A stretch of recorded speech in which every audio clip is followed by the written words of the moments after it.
हथड़न ते मेहंदी पेरन में पायल बाहुन में चूड़ियों पाए आईया हथड़न ते मेहंदी पेरन में पायल बाहुन में चूड़ियों पाए आईया। अस्सलाम वालेकुम।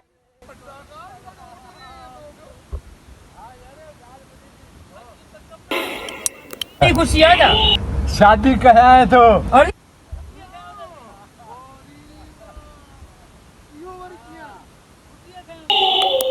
शादी अरे छड़न जी केड़ी जिंदगी आ छड़न जी भी जिंदगी आ हाँ सही तो चल अल्लाह किया अरे किए मेरी किए बाबा सहूलत आ ना देर सा वने मानू मानी मिलदी कपड़ा धोई मिलदा समझी ना केड़ी जिंदगी दर पदरा अरे हिन चिबरन के भी लटन की जरूरत थी हां किए किए भला किए अरे माई तो देर सा हां संगत वे आऊं एक दफो रात जो आयो भाटरा मारा जगे न वो छाए तो अटे जी पेटी न होरिया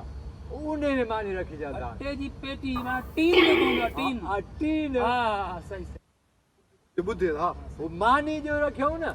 वो ढकड़न खुलियो अरे वो बिल्लो जो आयो अरे के चवा और तो उने में आज मानी खाए रही तो अरे यार धमाका बुद्ध सब इना की गाल खुट दी ना जो हला मर यार भी बुद्धे बेचारा खुशी तो उधारो होयो ढकड़न जो भूली आ न तो मानी खाने वे रहो तो मां जो आम देर सा मां जो मानी खावा हां ये जो यो हाथ जो हम ते बिल्लो ठो मानी खाए बिल्ले जो मुठी में तो पजियो दी लो विशाली अरे बिल्लो को काय अरे वे सुनो हां पो बाबा जी जो हाथ में जो बिल्ले कयो ओपई भजो हां भजन छोप्या अल्लाह छो का बाजू अरे भजो इने लायक उन के भाव पे थे तो मारी दो मां के भाव पे थे तो खाई दो मुर्स्तद अल्लाह तेरे बिल्ले को तहां जी मारी ना खाई ना जा भला न बावतानी अरे चला कुत्ते जी मानी बिल्लो के खाई न खाई दिखा रहे ना बिल्लो पत्ता को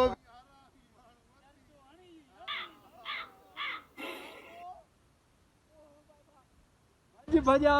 भजा भाव अहूं थे दरड़े भजा तू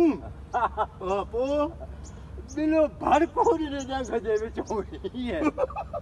भड़को ने ही निकतो है पो तू जो जा दो माडनो टपो बाई जगह निकरी वयो ही जा चिला अल्लाह ओ